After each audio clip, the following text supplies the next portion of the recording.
जय गुरु मु देवराज वेलकम कर my YouTube channel Devraj live vision.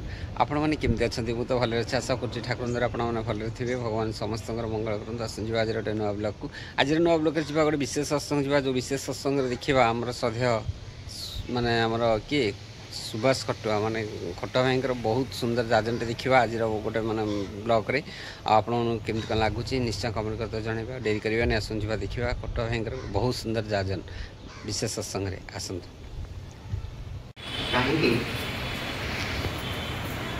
ना से भाईमान को भल पाइबा मत टाणी आनी कारण मत केमी अकड़ लगे जेहेतु बहुत युवक भाई मैंने आसिले केवल शांतनु भाई सुकुमार भाई को छाड़देले मोर समाज खंड कहीं ना तेणु मत केमी लगे जे भाई मान पाखु आसपे आम सागर छोट भाई एने सुधा भी पिनू भाई आम सागर अच्छा तेरे से भाई मान भल पाइबा आपण मान समस्त प्रेरणा आउ ठाकुर असीम असीम करुणा अरे आज ये पद ठाकुर कथा कहबी आ गोटे कथा मन पड़े जहाँ को कथा न कहले ये माउसा सत्संग कथाटा अपूर्ण रही नरेंद्र कथा मन पड़े बुझ नरेंद्र जिते भुवनेश्वर को आसता गोटे कथा थर कहते क्या कथा गोटे पचारे जिते टेंशन था से कहले भाई से अमुक भाई केमती अच्छा ना से तो ना नरेंद्र प्रति जीव कम देले कम देकर कहले कौन है से नहांती एमती केमती है दादा से कहले जे हाँ से चलीगले से तुम जो मैंने कहते से चलीगले केमती केमती कौन है तब वर्णना कले दादा तुम कहले जे सी चलीजे आपण मैंने ही दायी कहीं ना आपण मैंने बेस्टनी भितर रखी पारे मुझे भाई मान नाटा देली जे भाई मैंने मुझे चेष्टा कले भी सब बेले बंटी भाई से भाई सब बेले से कौन करती से बेस्टनी भितर को आने दादा कथा मन पड़े ये दादा कहते भाई आपण मैंने बेस्टनी भितर इष्ट को बेस्टनी भितर रखी पारे जो साथी चली जाती तेणु से भाई मान को माने बहुत माने धन्यवाद तो नुहे पाखे माने ठाकुर पाखे से भाई मान दीर्घ जीवन कामना करी तेरे ठाकुर जीवनी कथा ठाकुर जे यही 3.5 हाथ मनीष भितर आसती ये कथा आमको केमती लगे जेहेतु ठाकुर आम समस्त दीक्षित हो बसु बहुत ये नुआ माँ और भाई मैंने अच्छा तेरे भावुवे दीक्षा तो नहीं जाइए सतनाम ग्रहण कर किंतु बेले बेले मन में अविश्वास भी आसो सतरे कौन ये भगवान सतरे कौन ईश्वर पुरुषोत्तम कहीं विश्वास कर तेरे गोटे कथा जे सी जो मनीष तनु भितर आसती नर तनु भितर आसती तार भूयसी प्रमाण रही थे एमती चंद्र शीतल राति ठाकुर पार्लर भितर बस हठात कि कौन मेघ उठी आसला ये जमी आमर मेघ उठी आसी बहुत जोरे वर्षा हो ठीक सेमती है वर्षा एत जोरे हो गोटे पक्षीटे बाहर चित्कार कर ठाकुर से प्रफुल्लता बस ठाकुर लिपिकार कहले पे प्रफुल्ल देखिए देखिए से बाहर से पक्षीटा पानी मत भिजी जाऊँगी तो तुम नहीं आस सागर गोटे माने भल जगह आश्रय देदे ये कौन कले टर्च पकई पकई पकई पकई गले ये जिते टर्च पकाउछन से पक्षी से घुंची घुंची जाऊँ निराश हो ठाकुर पाक फेरी आसिले ठाकुर कहले ठाकुर आ तुम धरी है ना कौन है ना से तो मुझे टर्च मारी से कौन घुंची घुंची गला खाली कहले कहीं कहले पता कहीं ना तू मनीष की पाक जा मनीषर मन नहीं पाखु जाइलु जदि पक्षी पक्षीर मन नहीं जाता तो कथा से बुझी था कहर तात्पर्य थिला जे ठाकुर कहले अरे मुझे भगवान होकर आसता मुझे आउ किसी कौन गोटे लेकर आसता ताहले तुम मान कौन मत धरा दे सहजरे मजी मनीष होकर आसी बोली मो पाखे धरा तुम्हें मो पाखे धरा दे प्रमाण मिल जे ठाकुर किसी लुचे ना से जगह जे मुझे आसी ए गोटे कथा आपण माने तार जदि आमे लॉजिक देखिबा आपण सब बस हठात से मन करतो गोटे माने पिंपुड़ी आसला पिंपुटा आपण के आसी कामड़ला पिंपुटा कामड़ला पर आपण कम करे दळ देबे कोन कामड़ुची बोली से किंतु अवतार हे गिरा छन पिंपुटा कामड़ी जे आपण आपण दळ देल का कुकुरटा सामना को पकुची कि पछपट पकुची हट भाई ताको भगे देबे किंतु मुझे आप सामने ठहरी कहबी माँ कि भाई आप पछपटे गोटे अच्छी पापटे अच्छी कि सापटे अच्छी कौटे अच्छी ताले आप कौन करेंगे कहीं ना मोर कथा बुझीपारे आपण सामने आपण भरी ठिया तेणु ठाकुर से नरतन भितर आसती आमको मानवा पड़ो कहीं ना सी नरतन भीतर न आसता किए बुझी था कहीं बुझे तो किए बुझी पारि ना तो से कथा से सब कहीकि गले जे मत माने आम मानुष पेलाम ना से जहाँ भी हो ठाकुर जो आसती ये नरतन भीतर आसिया पूर्व से आसिया पूर्व किसी प्लाटफर्म दिया जाए जमी गोटे आम एरोड्रोम फील्ड अच्छी एरोड्रोम फील्ड रे जिते उड़ाजाहाजटा ओह्लैब ता पूर्व क्षेत्र प्रस्तुति हो जाता दरकार ठाकुर आसवे ता पूर्व क्षेत्र प्रस्तुत हो कौन क्षेत्र प्रस्तुत हो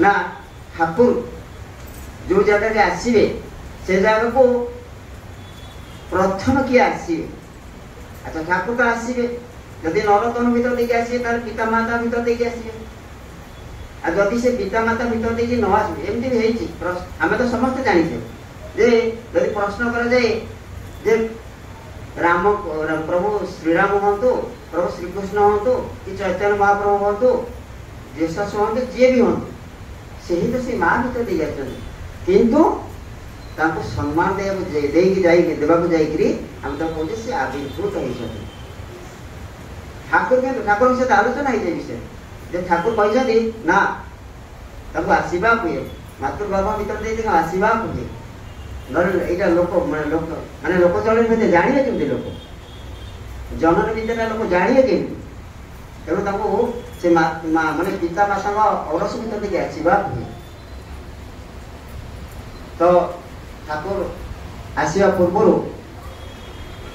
बहुत घटना तो अच्छी आमर तो समय सापेक्ष भाई भी अच्छा कहे तेरे ठाकुर जिते ठाकुर माता मोहिनी पिता होती शिवचक्र चक्रवर्ती शिवचंद्र चक्रवर्ती 1888 मसीहा सेप्टेम्बर 14 तारिख ठाकुर आविर्भाव हुए ता पूर्व जिते माँ अंतसत्व आस से घर को जड़े गौरवर्णर तेजदीप्त पुरुष जटाजुट धोकरी आसी पहुंचते भिक्षा उद्देश्य ठाकुर कहर उद्देश्य है आजकल माने आम तो से मुझे ठाकुर शरण पड़े खंडी बढ़ी दी तीन खंड बढ़ी मात्र आजकल तो एबे तो प्राय 1,500 अधिक मत बही हम जहाँ जानती 7,800 माने केते बाणी बोधे माने बाणी बोधे 10,000 अधिक बाणी ठाकुर हम तेरे ठाकुर घरे आसी से पहुंचती आतिथ्य ग्रहण कर आतिथ्य ग्रहण करी से तृप्त होती पहुंचती ଆଉ ମୁଁ ଏବେ ଯାଉଛି, ମତେ ଏଠିକି ପଠାଇଥିଲା, ମୁଁ ଏବେ ଯାଉଛି। ହଉ ଠିକ ଅଛି। ଯେ ସେ ମା କହିଲେ କିଛି ଆଶୀର୍ବାଦ କରନ୍ତୁ ତ। ହେଲେ ଆଶୀର୍ବାଦ କଣ କରିବି? ଏଇ ଘରର ଏକମାତ୍ର ପୁତ୍ରର ମୃତ୍ୟୁ ହବ।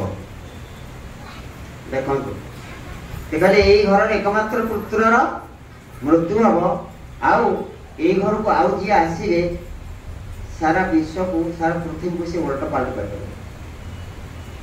କିଛି ଲୋକ ଥିଲେ ପାଖରେ, କହିଲେ ଏଇଟା ଖାଇବାକୁ ପାଉନଥିଲା ବାବାଜୀ, ଖାଇଦେଲେ ଯେମିତି ପେଟେ, ଦେଖ କିନ୍ତୁ ବାଣୀ ତ ପାଟିରୁ ବାହାରୁଛି। କହିଦେଲା କଣ ନା, ଏଇ ଘରକୁ ଯିଏ ଆସିବେ, ମାନେ ଏଇ ଘରକୁ ଯିଏ ସେ ଆସି ଓଲଟ ପାଲଟ କରିଦେବେ, ଆଉ ଏଇ ଘରର ଏକମାତ୍ର ପୁତ୍ରର ମୃତ୍ୟୁ ହବ। ତାହା ହିଁ ହେଲା, ତାହା ହିଁ ହେଲା। ଠାକୁର ଯେତେବେଳେ ଆସୁଛନ୍ତି ତା ପୂର୍ବରୁ ତାଙ୍କର ମାମୁଁ ଯେ ଲୋଭା, ତାଙ୍କ ନାଁ, ଏକମାତ୍ର ପୁତ୍ର ସେଇ ଘରର, ତାଙ୍କର ମୃତ୍ୟୁ ହେଉଛି ଏବଂ ଠାକୁର ତାପରେ ଜନ୍ମ ନେଉଛନ୍ତି।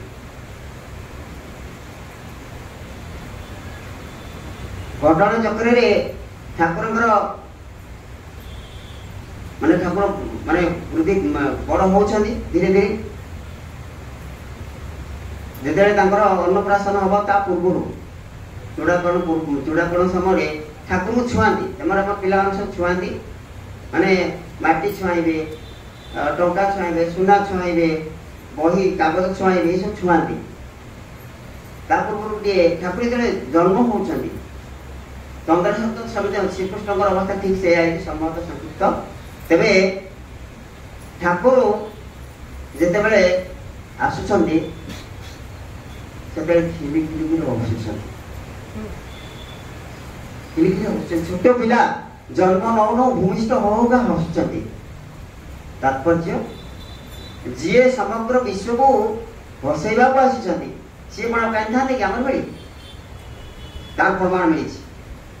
ଶ୍ରୀନାଥ ତାଙ୍କ ବହିରେ ଲେଖୁଛନ୍ତି, ଯେମନ ତାকে ଦେଖେଛି, ସେ ବହି ସେ ଲେଖୁଛନ୍ତି ଯେ ତାଙ୍କର ଜେଜେବାପା ଯିଏ, ତାଙ୍କର ଜେଜେବାପା ଠାକୁରଙ୍କର ଜଣେ ବିଶିଷ୍ଟ ଭକ୍ତ। କୌଣସି କାରଣବଶତଃ କିଛି ଦିନ ସେ ଠାକୁର ପାଖକୁ ଯାଇନାହାନ୍ତି, ଆଉ ଠାକୁର ତାଙ୍କ ଉପରେ ପୁରା ରାଗିକିରି ନିଆ। ଯେତେବେଳେ ଯାଇ ପହଞ୍ଚିଲେ, ହେ କୁଆଡେ ଯାଇଥିଲୁ କହିକିରି ଠାକୁର ତାଙ୍କୁ ଆଲିଙ୍ଗନ କରି କୁଣ୍ଡେଇ ପକେଇଛନ୍ତି। କୁଣ୍ଡେଇ ପକେଇକିରି 2-4 ଥର ଚୁମା ତାଙ୍କୁ ଦେଇ ଦେଇଛନ୍ତି। ତାପରେ ସେ ଯେତେବେଳେ ଘରକୁ ଆସି ପହଞ୍ଚିଛନ୍ତି, ଦେଖିଲେ ଯେମିତି ଆମକୁ କୁତୁ କୁତୁ କଲେ, ଖର କଲେ ଟିକେ ଆମକୁ ହସ ଲାଗେ, ସେ ତ ଖାଲି ହସୁଛନ୍ତି। ଯାହାକୁ ଦେଖିଲେ ହସିଲେ, ଯାହାକୁ ଦେଖିଲେ ହସିଲେ, ଯାହାକୁ ଦେଖିଲେ ହସିଲେ। ଆରେ କଣ କଥା, କଣ କିଛି କହୁନାହାନ୍ତି, ଖାଲି ହସୁଛନ୍ତି। ସମସ୍ତେ ଭାବିଲେ ମତେ ପାଗଳ ହେଇଗଲେ, ଏ କଣ ହସିଲେ? ଠାକୁର ପାଖକୁ ଯାଇଥିଲେ, ଠାକୁର ପାଖକୁ ଆସିଲା ପରେ କଣ ହସୁଛନ୍ତି? ଏଇ ହସୁଛନ୍ତି ଠାକୁର। ଯିଏ ସାରା ଦୁନିଆକୁ ହସିବାକୁ ଆସିଛନ୍ତି, ସିଏ କେବେ କାନ୍ଦିକି ଜନ୍ମ ହେବେନି। ଆଉ ସେଦିନ ଯେ ସିଏ ସେଇ ଶ୍ରୀନାଥଙ୍କର ଜେଜେବାପା ହସିଥିଲେ ତାହା ନୁହେଁ, ଆଜି ଆମେ ମାନେ ବି ହସୁଛେ। ଏକଥା କିଏ ଛାତିରେ ହାତ ଦେଇ କହିପାରିବେ ଯେ ମୁଁ ଠାକୁରଙ୍କ କଥା ମାନୁଛି ଆଉ ମୋ ଜୀବନରେ ହସ ଆସୁନି? ନା, କେହି କହିପାରିବେନି। ମୋ ଜୀବନରେ ହସ ଆସୁନି, ମୁଁ ଠାକୁରଙ୍କ କଥା ମାନିକି ଚାଲୁଛି, ଠିକ ଠିକରେ ଇଷ୍ଟବୃତ୍ତି କରୁଛି, ଯଜନ ଯାଜନ କରୁଛି, ନାମ ଧ୍ୟାନ କରୁଛି, ପ୍ରାର୍ଥନା କରୁଛି, ଆଉ ମୋ ଜୀବନରେ ହସ ଆସୁନି, ଏକଥା ହେଇପାରେ ନା, କେବେ ବି ହେଇପାରେ ନା। ତାର ବି ପ୍ରମାଣ ମିଳିସାରିଛି। ଠାକୁରଙ୍କର ନାଁ ଦିଆହେଇଛି ଅନୁକୂଳ। 4ଟା ଅକ୍ଷର ତା ମା ଦେଇଛନ୍ତି, ଗୀତଟେ ଲେଖିଛି। ଅକୁଳେ ପଡ଼ିଲେ ଦିନହୀନ ଜନ, ନୂଆଇନ ଶିର କହିବୁ କଥା, କୂଳ ଦେଇ ତାରେ କୂଳ ଦେଇ ସାଧ୍ୟ କଣ ସେଟା ଲକ୍ଷ୍ୟ କରି ତାଙ୍କ ନାସିବୁ ବ୍ୟଥା। 4ଟା ଯାକ ଅକ୍ଷର ଯୋଡ଼ିଲେ ଅନୁକୂଳ। ଅକୁଳେ ପଡ଼ିଲେ ଦିନହୀନ ଜନ। ଆଜି ଦେଖନ୍ତୁ ବହୁତ କଥା ଅଛି ଠାକୁରଙ୍କର।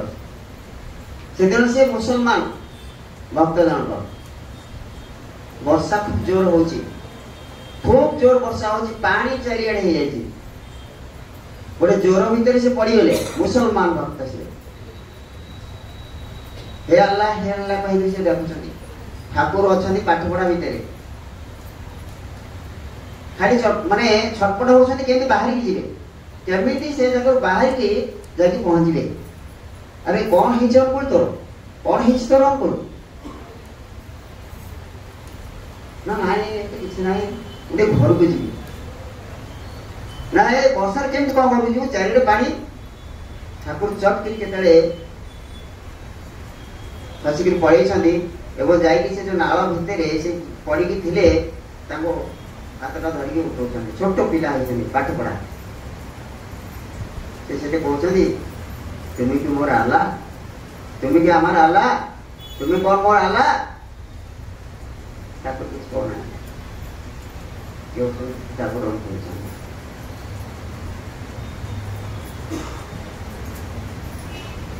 छात्र जीवन रे ठाकुर ठाकुर पाठ पढ़ुं जिते बड़े आम तो आजिकल कौन सब गोटे एनईपी आसूची एनईपी नेशनल एजुकेशन पॉलिसी तो कही पारती न्यू एजुकेशन पॉलिसी कही पार्टी ठाकुर किंतु न्यू एजुकेशन पॉलिसी कथा कहते every man is to be reform every house is to be reconstructed प्रत्येक घरे गोटे सत्यानुसरण रहिबो गोटे पिला सबुदिन सत्यानुसरण पढ़िया दरकार आज जो मैंने पाठ पढ़िया जाऊँ गोटे नारी नीति बही रहिबो प्रतिदिन सत्यानुसरण नारी नीति आलोचना हवा दरकार आउ ताहा पुणी चरित्र हवा दरकार ताहले देखि न्यू एजुकेशन पॉलिसी कार्यकारी हम एमती न्यू एजुकेशन पॉलिसी करी खाली गोटे राजनीति करदे हुए मुझे सरकार को समालोचना करनी जे न्यू एजुकेशन पॉलिसी जहाँ ठाकुर कहते ठाकुर कहते मुझे जहाँ आज कही मत पुणी थे से आसिक पढ़ा पड़े मत पुणी थे आसिक पढ़ा पड़ो ठाकुर आसे पुणी पढ़े सी पुणी प्रश्न पचारे कहीं बुझीपारे ठाकुर पुणी प्रश्न पचारे एक रे एक मिसले दुई आम समझते जाने एक रे एक मिसले दुई गुरुजी कहते श्रेणी रे एक रे एक मिसले दुई एक रे एक मिसले ना ना दुई के दे रहा कहते मुझे बुझीपारे कौन बुझीपार डर की बस अरे कौन बुझीपार एक एक केते एक एक एक ये तो एक ये तो एक अब दुई केमती है सी तो एक ये तो एक ये तो गोटे आंगुठी ये तो गोटे आंगुठी दुई केमती है आपको बुझी पार ना दुनिया रे कौन सी जिनस दीटा जिनस एका भली नुहे तेणु से मिशब केमी से कथा कहते बुझीपार सी तेणु सी आसिक बुझे पुणी माने पुरुषोत्तम कृति आचरण सी न बुझेले बुझे क्यों जन आम समस्ते ये जो कहते भाई मान भल पाइबा ये भल पाइबार टाणटा नहीं आसी जिते आम पछक टाणी हेले सुधा भी सेटा नहीं आसो आम आज किए ना क्या गोटे भल पाऊँ आम जो सत्संग आज पाइचे ये सत्संगटा कौन जानते ये सत्संगटा हूँ प्रेम विश्वविद्यालय मो भावियारे यहाँ हूँ प्रेमर विश्वविद्यालय प्रेम कौन यही जगह शिखा हुए 10 मास 10 दिन गर्भर रखिला माँ 20 वर्ष काल पालन कला लालन कला 2.5 दिन क्या सहित कौन देखा साक्षात है कि नहीं चंपट करू ये कि प्रेम आसते प्रेम शिखे यही जगह प्रेम कौन से ठाकुर अनुकूल चंद्र सत्संग आसिक शिखु प्रेम कौन जो कथा कहती से प्रेम आज टाणी नहीं आई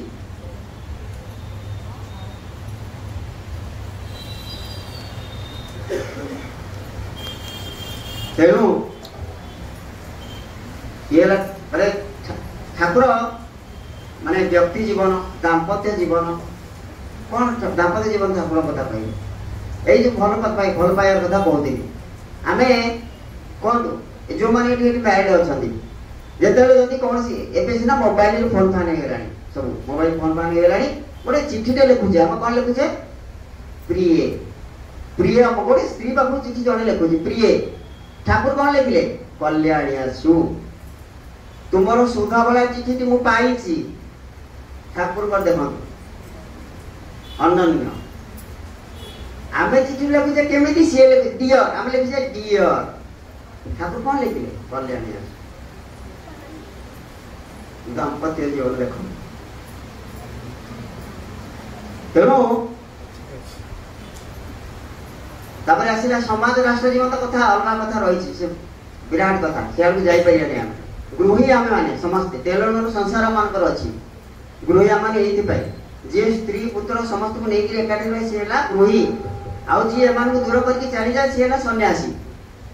ଠାକୁର କହିଲେ ତୁମ ମନର ସନ୍ନ୍ୟାସୀ, ସତ୍ୟାନୁସାର ନେଲେ ତୁମର ମନର ସନ୍ନ୍ୟାସୀ ହଉ। ମିଛାମିଛି ଗୋଟେ ସନ୍ନ୍ୟାସୀ ହେଇକି ବୁଲନି ଇଆଡେ ସିଆଡେ, ଅରୁଆ ଖାଅନି କି ଗେରୁଆ ପିନ୍ଧନି, ହିମାଳୟ ବସି ତପସ୍ୟା କରନି, ଏଇଠି ସବୁ କିଛି ଅଛି।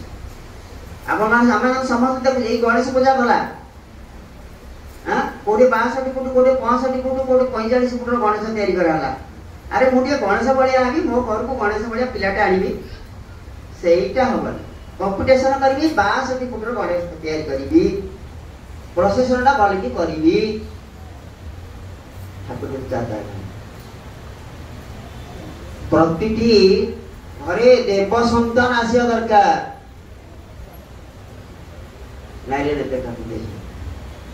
ପ୍ରତିଟି ଘରେ ଦେବ ସନ୍ତାନ ଆସିବା ଦରକାର। କେମିତି ଆସିବେ? ଗୃହିଣୀ ହେଲେ ତ ଆସିବେ, ଯଦି ସନ୍ନ୍ୟାସୀ ହେଇକି ବୁଲିବେ, ହଁ ଏମିତି ହେଇପାରେ, ଏମିତି ହେଇପାରେ ଜଣେ ଦି ଜଣ ସହଜରେ କି ମାନେ ସହଜରେ 2-3 ଜଣ ବ୍ୟାଚେଲର ରହିପାରନ୍ତି, ସମସ୍ତେ ତ ରହିଲେ ହବନି। ଆଚ୍ଛା ବର୍ତ୍ତମାନ ଆମେ ଯଦି ଦେଖିବା, ଯଦି ଜଣେ ଯଦି ଗୃହୀ, ସେ କଣ କରିବ? ସେ ଚାଷ କରିବ, ବ୍ୟବସାୟ କରିବ, କିଛି ନା କିଛି ଗୋଟେ କରିବ, ଆଉ ପ୍ରତିପାଳନ କରିବ କୋଉମାନଙ୍କୁ? ସେଇ ଯୋଉ ସାଧୁ ମାନେ ଅଛନ୍ତି। ଆଜି ଯେତେ ମଠ ମନ୍ଦିର ଆପଣ ଦେଖୁଛନ୍ତି, କାହାର ପ୍ରତିପାଳନ ପ୍ରତିଦାନରେ ଚାଲିଛି ସେଗୁଡା ସବୁ? ଏଇ ଗୃହୀ ମାନଙ୍କୁ ପ୍ରତିପାଳନ। ସେଇଥିପାଇଁ କଥା ଆମେ ସଂସାରୀ ସନ୍ନ୍ୟାସୀ ଚାହି।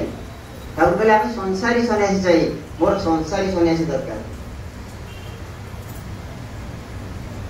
ତେଣୁ ଆମେ ବେଳେ ବେଳେ ବିକ୍ଷୁବ୍ଧ ହେଇଯାଉ, କଣ କରିବି, ଏଇ ସଂସାର ମଧ୍ୟ ଭଲ ଲାଗୁନି, ଲାଷ୍ଟ ଗୋଟେ ଡିସିସନ ନେଇଯାଉ, କଣ କହିଲେ? ସୁଇସାଇଡ। ସୁଇସାଇଡ ଟା ହେଲା ଶେଷ। ଆଉ ସେତେ ଲକ୍ଷେ ବର୍ଷ ପର୍ଯ୍ୟନ୍ତ ବୁଲୁଥିବେ, ବୁଲୁଥିବେ, ଆଉ ଜନ୍ମ ହବନି, ବୁଲୁଥାନ୍ତି। ତେଣୁ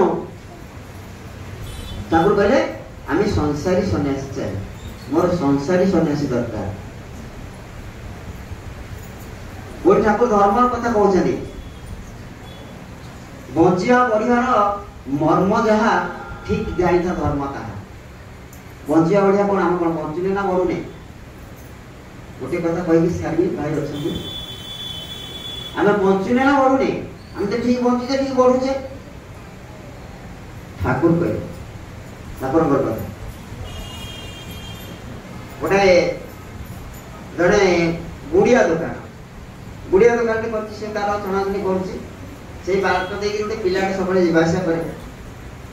ହେଲା ତାର ଗୋଟେ ଇଚ୍ଛା ହେଲା, ହେଲେ ଏଇ ଦୋକାନରୁ କୋଉଦିନ ଟିକେ ଠକିକିରି ଖାଇଲେ ଟିକେ ହୁଅନ୍ତା, ଠକିକି ଖାଇଲେ ହୁଅନ୍ତା,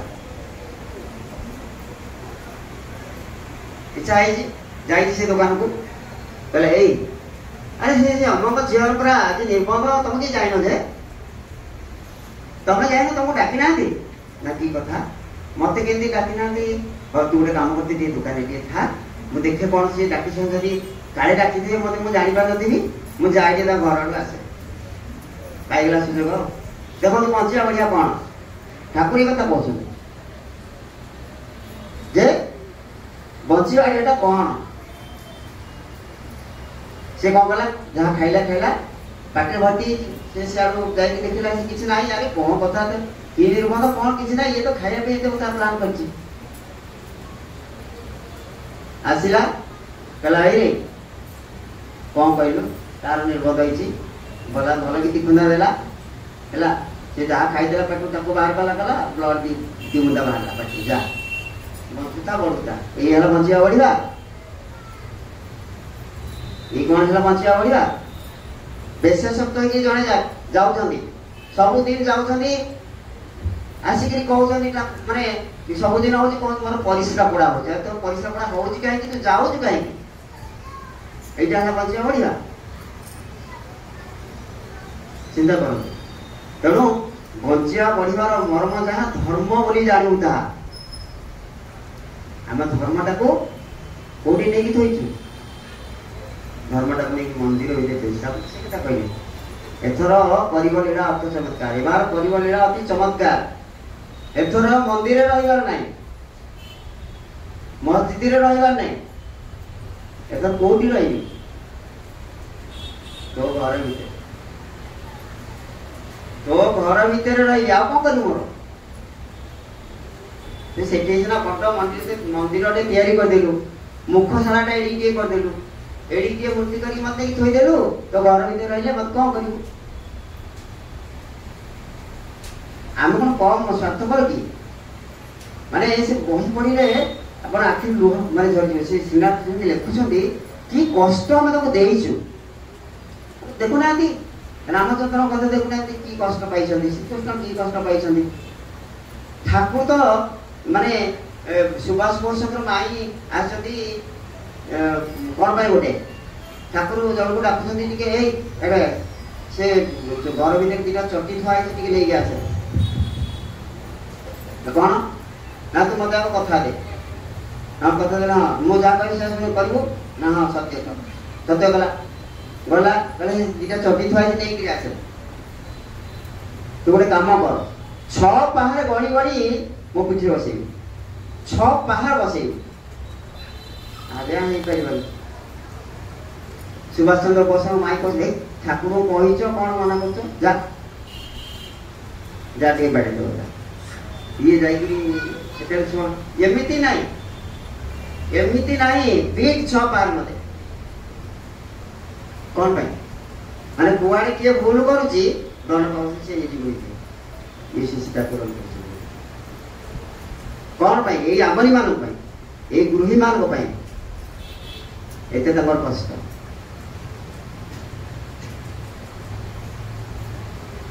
ତେଣୁ ଠାକୁରଙ୍କୁ ସେଇଥିପାଇଁ କହିଲି, ସିଏ ନ ବୁଝେଇଲେ ବୁଝେ କେଉଁ ଜଣ? ଠାକୁର ବୁଝିବା ଏତେ ସହଜ କଥା ନୁହେଁ। ପରମ ଦରଦୀଶୀ, ପ୍ରେମମୟ, ଯାହା କହିଲେ ବି କଣ ପଡିଯିବ ତା ପାଖରେ। ଗୋଟେ ବଗଟା ମାନେ ବାହାରେ ମାନେ ଠାକୁର କହୁଛନ୍ତି ସେ ବଗଟାକୁ କୁକୁର କାମୁଡ଼ି ଦଉଠି ଯାଇ ଦେଖିଦେବି, ସେଟା କାଳେ କୁକୁର କାମୁଡେ। ଇଏ ଡିଜେନ୍ ଚକ୍ରବର୍ତ୍ତୀ ବୋଧେ, ଡିଜେନ୍ ଚକ୍ରବର୍ତ୍ତୀ ତାଙ୍କୁ କହୁଛନ୍ତି ଯା ଟିକେ ଦେଖ, ସେ ବାହାରେ ଗୋଟେ ବଗଟି ବସିଛି, କାଳେ କୁକୁର କାମୁଡ଼ି ଦବ। ଇଏ ଗଲାବେଳେ କୁକୁର କାମୁଡ଼ି ଦବ, ଖାଇସାରିଲାଣି। ଠାକୁର କହିଲେ ମୋର ଆଜି ଭୋଗ ବନ୍ଦ, ଭୋଗ ବନ୍ଦ, ପୁରା ଭୋଗ ବନ୍ଦ। ଧର୍ମଚର୍ଚ୍ଚା କରିବା ପାଇଁ ଆସିଥିଲେ ସେ ସମୟରେ ସମ ଅୟଙ୍ଗାର, ଅନନ୍ତ ଶୟନ ଅୟଙ୍ଗାର, ଡେପୁଟି ସ୍ପିକର ମାନେ ଲୋକସଭାର, ଦେଖିଲେ ଠାକୁରଙ୍କର ଭୋଗ ବନ୍ଦ। କହିଲେ ମୁଁ ଆଉ କଣ ଆଲୋଚନା କରିବି? ବୁଝିଗଲି ଧର୍ମ କରିକି ପଳେଇଲେ। କେତେ ଦରଦ ଗୋଟେ ବଗ ପାଇଁ, ଯାହାର ଏତେ ଦରଦ, ସେ ମଣିଷ ମାନଙ୍କ ପାଇଁ କଣ ହେଇଥିବେ? ଏଥିପାଇଁ ତ କହିଲେ ମଣିଷ ଆପଣ ଟଙ୍କା ବଳ ଯେତେ ପାରୁଛ ମଣିଷ ଧର। ମଣିଷ ମଣିଷ ମଣିଷ ମଣିଷ ବୋଲି ଶେଷ ପର୍ଯ୍ୟନ୍ତ ପାଟି କରି କରି ଗଲେ। ଜଣେ ଯାଇକି ଠାକୁରଙ୍କୁ ଉଲ୍ଲାସ ମହନ୍ତେ କହୁଛନ୍ତି, ଠାକୁର ଟିକେ କଣ କହୁନାହାନ୍ତି? କଣ କହିବି? କାହାକୁ କହିବି? কি বলবো? কাকে বলবো? শুনবে কে? কে শুনিব মো কথা? রড়ি ছাড়ি ছাড়ি ছাড়ি ছাড়ি গলি, আমি মানুষ পেলাম।